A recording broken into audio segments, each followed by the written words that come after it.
It is possible, but the first major Kurosawa classic was this one, Stray Dog of 1949. Stray Dog was not only the first major Kurosawa classic candidate, but also some claim the first of the buddy cop films. This is potentially more incidental than it being a model that was followed directly. It is too easy now to assume we all have access to feature films on the internet today.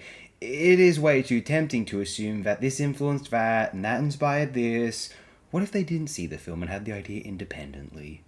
Had Walter Hill seen Stray Dog? He's gifted enough of a filmmaker that maybe he did indeed. But I have heard some baffling "oh, that inspired this" over the years, to the point where it just comes across as aggressively arrogant when I see those statements online somewhere. Stray Dog is immaculately photographed by Asakazu Nakai, superbly edited by Kurosawa himself, and obviously the Star Wars wipes are not incidental at all, and impeccably performed by Mifune and Shimura. Such an assertively filmic drama. Very few films are as potently celebrating the medium in a mainstream narrative form prior to this one, or at least not for a noticeable while. The 40s saw film production neutered in all parts of the world, except for the US in the very early part of the decade, hence Maltese, Kane, Casablanca, some of Lang's works, etc. Stray Dog employs a story gimmick which some modern audiences think is cute and profound, the search for the stolen pistol. I more like the execution of the story, more than the story itself, although insofar as Stray Dog is an emotive drama, the interplay between Mifune and Shimura remains evocative and watchable, as though witnessing a film maybe 20 years after its time. The two bounce off one another in a naturalistic yet enunciated fashion that puts much, very most, of the stiff Hollywood acting of the Golden Age to shrunken shame. Of course, Kurosawa has mentioned a prior Hollywood film whose production ethos inspired his. Jules Dassin's 1948 work for Naked City.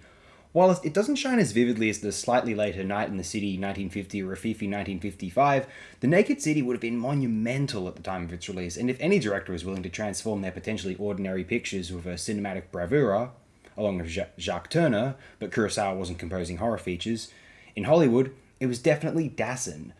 Houston's work in Asphalt Jungle is a year off. Wells' work was so aesthetically adventurous as to depart from the Hollywood framework entirely. Ford was more consistent than Curtiz, but not overwhelmingly more so. And Curtiz was... Oh, we just mentioned Curtiz. Well, to move on then, sometimes it is possible that we overstate the prowess of certain non-English language films in the English-speaking world due to a rank condescending paternalism. Oh, look at those people make a movie. How cute. At least where the normie vermin are concerned. I'm joking. But I ought to be allowed to say that without controversy. Nastiness ought to be the indicator of an ideal and free, secure society. However, it is another thing entirely to celebrate a non-English language film which pioneers and stands tall above the Hollywood establishment at that time.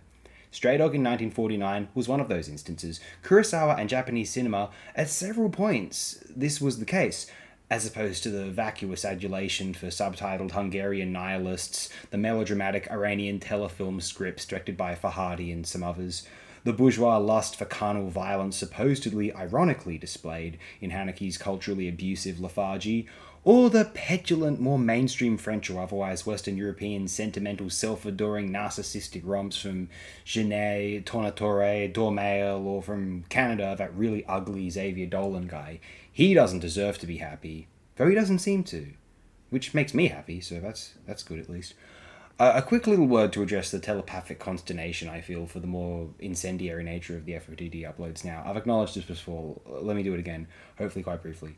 I'm sick of just trying to formally adulate and sentimentally cherish films we all know and celebrate. I'm tired of us all just nodding at each other and comparing our loyalty and adoration for certain codified classics. I'm very tired of that sickeningly smug sentimental love of established acclaimed cinema tropes. Now is the time for abandoning the abstracted formalism that was designed for future films to pander to. In its place, I prefer to embrace a more spontaneous, emotional, harsher view of these films. Any film which is appealing to a subculture, cineasts' love for the medium, must be vanquished, ridiculed, and scorned. We need less films that adhere to the established scaffold for acclaimed films, the film festival equivalent of Oscar bait, essentially, and more that challenge the audience to change the world beyond the screen, via the transformative, revelatory, experimental narrative devices unique to the cinema medium.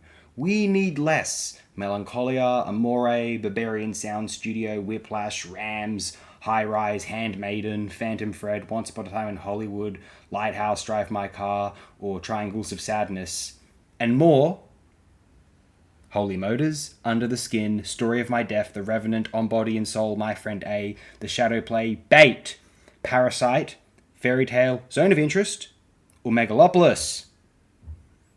The former bracket of films are very good films. But if we get more safe, film fan pandering dreck like those, I'm going to lose my mind. More so, anyway. You may feel as though I am too harsh on certain films which hold many great merits still, but I am very impatient and frustrated with the stifled character of world cinema from the mid-2000s to the mid-late 2010s, and in seeing a move away from this, via at least the titles I mentioned in the second block, plus the films of Zhang Lu in general, but barely anyone knows about those, so it just seemed too smug to use them as my main argument there, really. I celebrate it stridently. Check out Stray Dog if you haven't. It ought not disappoint. If it does, complain here if you dare to.